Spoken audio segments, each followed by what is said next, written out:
Tantor Audio, a division of Recorded Books, presents Joseph Smith for President: The Prophet, the Assassins, and the Fight for American Religious Freedom, by Spencer W. Mcbride.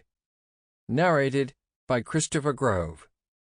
Publisher's note: in this audio edition, you may hear references to visual elements present in the print and ebook formats of the book. Notes on Style. This book relies heavily on 19th century documents in which the spelling and grammar is often erratic. In quotations from these documents, I have preserved the original spelling and grammar. The church founded by Joseph Smith in 1830 was called the Church of Christ. In 1834, the name changed to the Church of the Latter-day Saints. Then in 1838, the church adopted the name the Church of Jesus Christ of Latter-day Saints. While this has remained the church's official name since, throughout its history the church has been alternately referred to as the Mormon Church or the LDS Church. The term Mormon has also been used to refer to other individuals, institutions, and practices that trace their origins to Joseph Smith. When referring to members of the Church of Jesus Christ of Latter-day Saints in this book, I have used Mormons, Latter-day Saints, and Saints interchangeably, just as church members of the 1830s and 1840s did. Introduction. Religious Intolerance in the Land of the Free. After nightfall, on May 17, 1844, thousands of men assembled on the streets of Nauvoo, Illinois. They brought with them a barrel of tar. Some were residents of the city, others had traveled from elsewhere in the state. But they all shared a common grievance, and so they marched through the streets to the home of the city's controversial mayor, Joseph Smith. When they got there, they set the barrel of tar ablaze. But this wasn't an act of violence.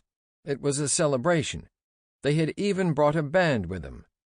Smith had previously been the target of violent mobs, but he had nothing to fear from these men. After a day of political speeches, those assembled had nominated Smith as their candidate for President of the United States. They had resolved that he was the ideal man to carry out the principles of liberty and equal rights from the country's highest elected office. In the glow of the burning tar and with musical accompaniment, the crowd hoisted Smith and his running mate, Sidney Rigdon, upon their shoulders and marched them around the fire twice before returning the men to the front of Smith's home. It was a fitting end to a jubilant evening and a triumphant moment for Smith. Yet it was a moment that he would find difficult to savor. In the coming days he would become mired in civic and legal crises. Just 6 weeks later, a crowd of men would again surround Smith. This time they were not intent on making him president, but were determined to take his life. Who was this mayor? This unlikely presidential candidate, this target of mob violence? Despite his common name, the 38-year-old Smith was far from ordinary. His primary claim to fame was as a religious leader, indeed a prophet. Smith had declared that in 1820, when he was only 14, God and Jesus Christ had appeared to him in the woods near his family's home in western New York, and instructed him not to join any church at that time, but to wait for the fullness of the gospel of Jesus Christ to be revealed to him at a later date. In 1830, at the age of 24, he published the Book of Mormon, which he said was a translation of an ancient scriptural record preserved on gold plates. That same year he formally established the Church of Christ, later renamed the Church of Jesus Christ of Latter-day Saints. In addition to saints and Latter-day Saints, Smith and his followers were often called Mormons.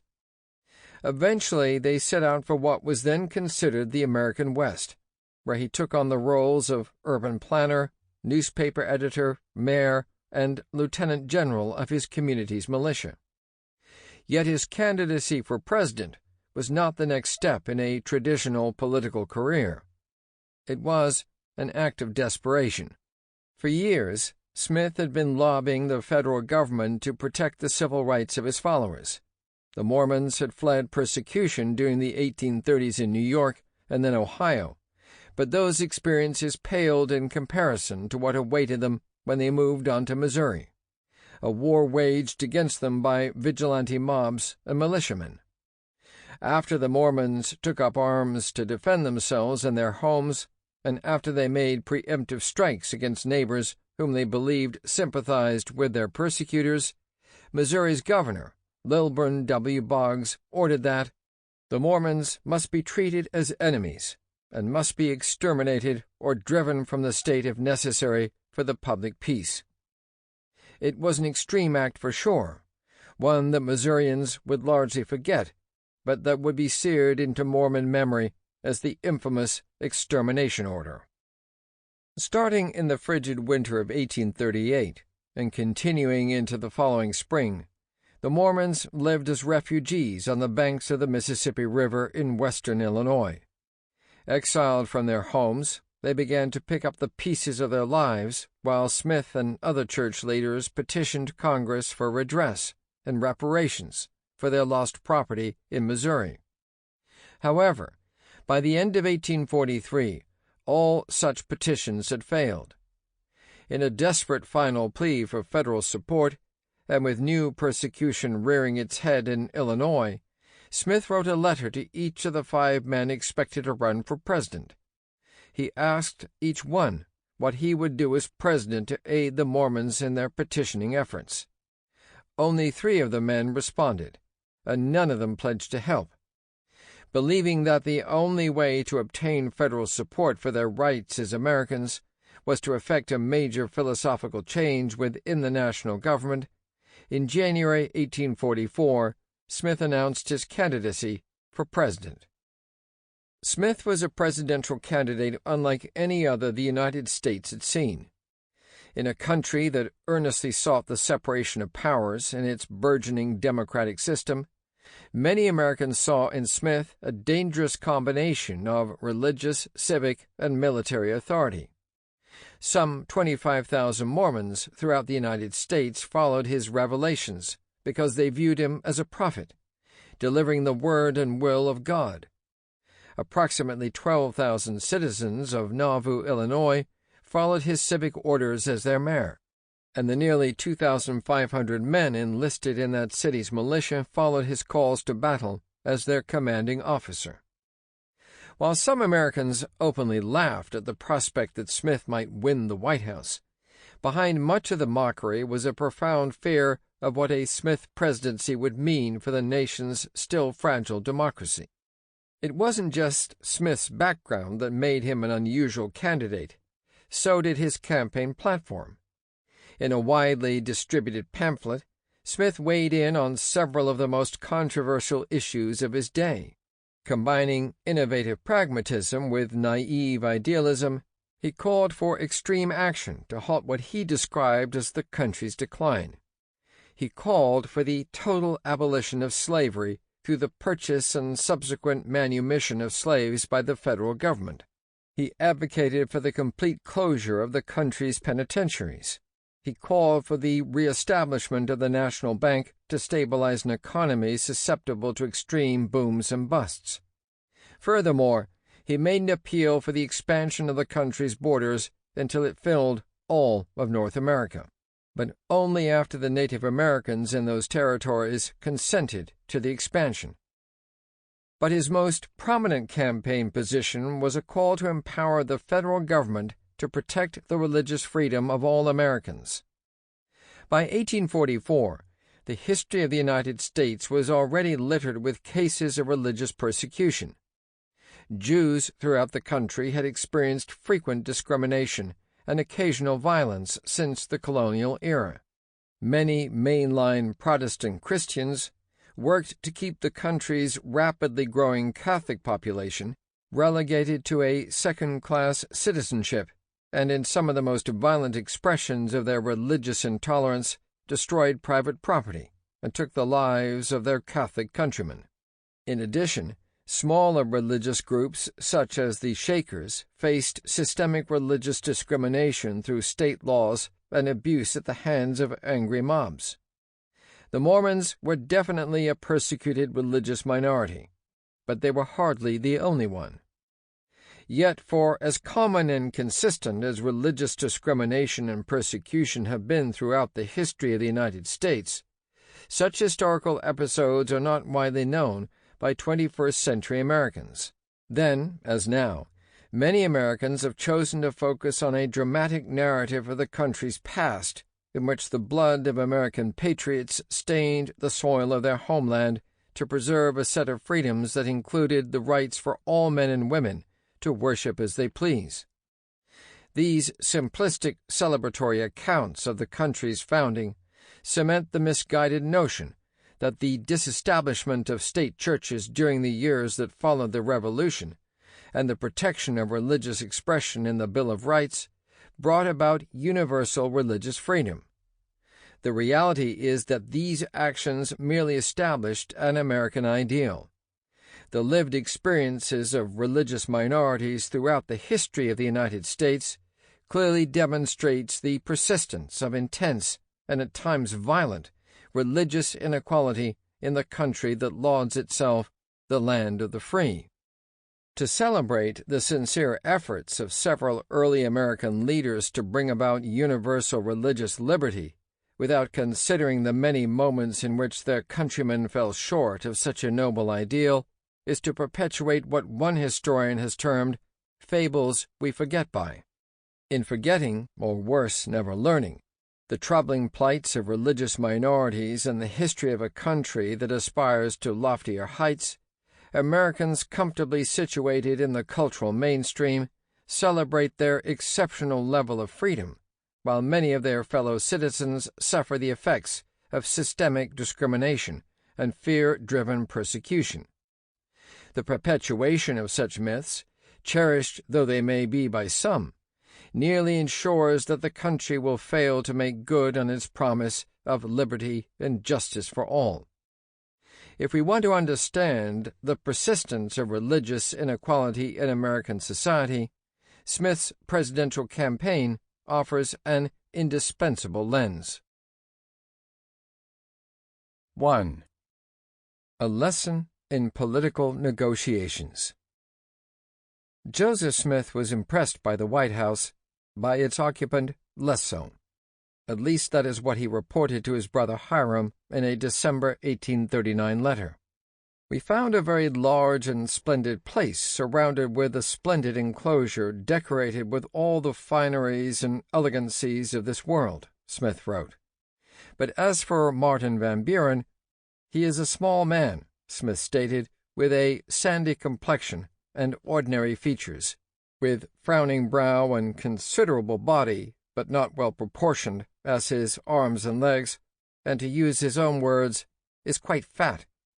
Smith's unflattering description of the president's physique squares with contemporary descriptions of Van Buren, but it was also fueled by a recently acquired animus toward the eighth president.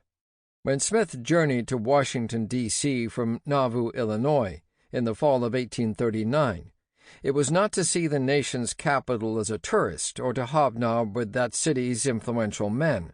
Instead, the leader of the fledgling Church of Jesus Christ of Latter-day Saints sought redress and reparations from the federal government for the persecution he and some 10,000 of his followers had experienced at the hands of vigilantes and the Missouri State Militia. These persecutions included the destruction of their homes, the confiscation of their property, the murder and rape of some of their family members and friends, and ultimately their expulsion from the state under the threat of extermination ordered by Missouri's Governor Lilburn W. Boggs. By 1839, all attempts Smith and his fellow church leaders had made to have their property and citizenship rights restored by Missouri courts had failed, as had their many appeals to the state's elected officials. Smith claimed that by endorsing and perpetuating the mob violence that led to the loss of life, liberty, and property of its Mormon citizens, Missouri had failed to protect the inalienable rights set forth in the country's founding documents. Frustrated and desperate, he turned to the federal government as one of his last hopes. On November 29, 1839, Illinois Congressman John Reynolds accompanied Smith and another church leader, Elias Higbee, to the White House door. Things were different back then. Appointments were neither necessary nor common for men who sought an audience with the president. Reynolds, Smith, and Higbee simply knocked on the door. A porter welcomed the men into the magnificent residence and escorted them to the ornate second-floor parlor, a room where Van Buren received visitors almost daily. Smith was a nearly destitute refugee rebuilding a life on the country's rural western frontier, and he looked with awe upon the building and its contents. But its rich oil paintings, fine furniture, and intricate decorations did not intimidate him. If anything, they swelled his confidence as he reported to his friends in Illinois that he felt at home in the White House, that he had a perfect right to be there, as much right as Van Buren, because it belonged to the people, and he was one of the people. This was a fiercely democratic view, one that provides a glimpse into Smith's mindset at that moment. He did not intend to meekly request a favor from a ruler. He would insist on redress from a man elected to serve the people. However, Smith soon learned that while gaining access to the president's home was relatively easy, securing the attention, or for that matter the political support, of the president himself was a much more difficult task. Smith's personal charm and charisma could not compensate for what he lacked in political savvy. The men jockeyed for face time with the president in the crowded parlor, and eventually snatched his attention. Just before Reynolds formally introduced the men to Van Buren, Smith quietly instructed the congressman to present him simply as a Latter-day Saint. Reynolds was shocked at the request. He wondered why Smith would urge such nonsense on this occasion to the president. But Smith insisted, and Reynolds obliged. It was a strange introduction, and a grin began to appear between the auburn mutton chops that framed the president's round face. This odd and seemingly plain introduction might baffle modern individuals, just as it did Reynolds, or it might amuse them, just as it did Van Buren. But to Smith, Latter-day Saint was more than a descriptor for members of the religious community he led. The term carried nearly 2 decades of history that included stories of divine visions, spiritual enthusiasm, religious innovation, and social transformation, all of which have been met with staunch opposition and violent persecution. That history had driven Smith to the president's parlor, and it is the key to understanding his engagement with the American political system that eventually resulted in his candidacy for president. I had seen a vision. Smith's personal history was marked with trials. The 5th child of Lucy Mack and Joseph Smith Sr., Joseph was born on December 5, 1805, in the rural community of Sharon, Vermont. For New England, it was a period of population growth and social and cultural transformation. For the Smiths, it was a time of economic hardship. A few years earlier, Joseph Smith Sr. had made an investment in the China ginseng trade. By 1803, the investment had gone bad and brought financial ruin down upon the growing family. Almost overnight, the Smiths tumbled down the economic ladder, from property owners with a bright commercial future to tenant farmers working for meager profits on land that belonged to someone else. Between 1803 and 1817, the family moved 11 times.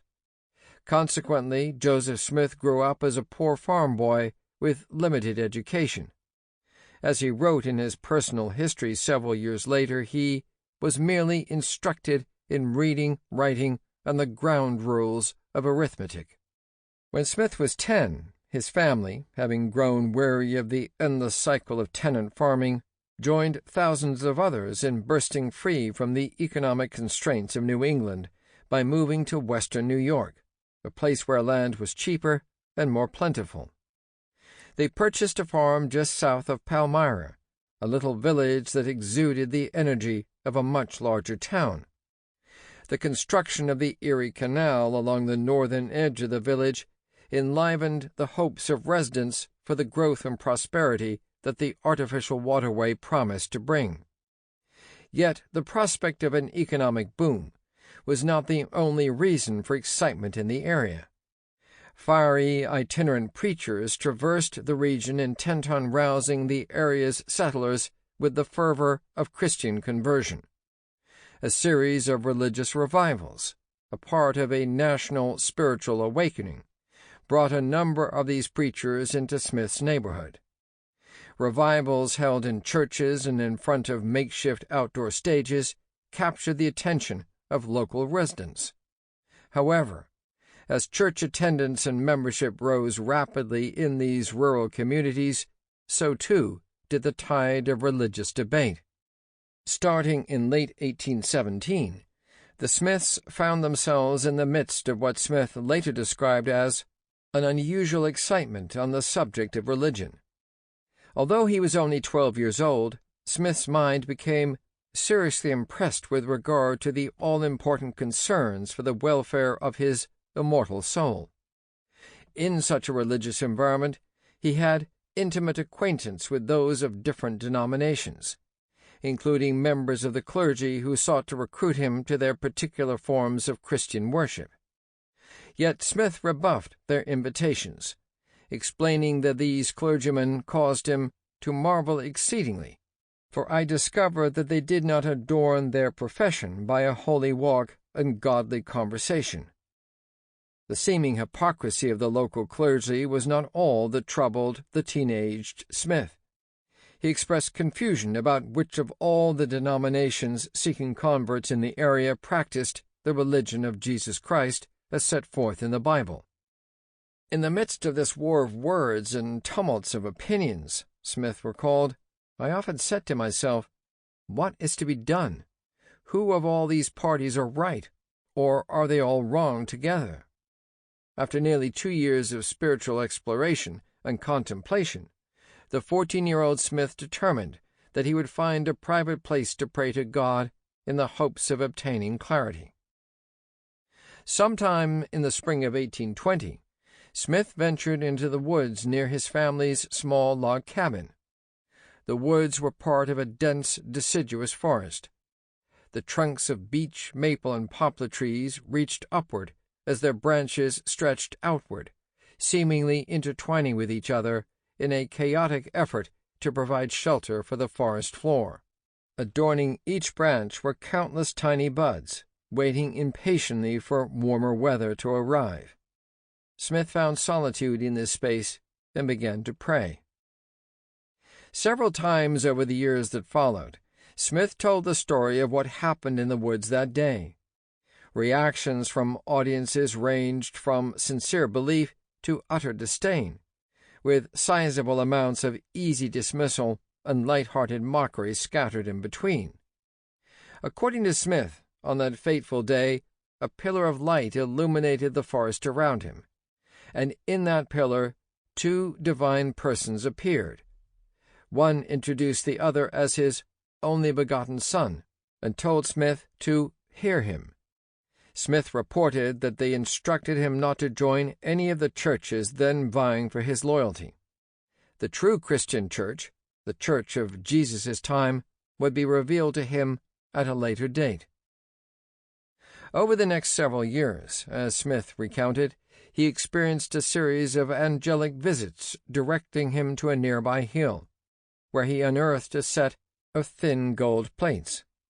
Written on these plates, in a language Smith had never seen, was the religious and secular history of some of the ancient inhabitants of the American continents.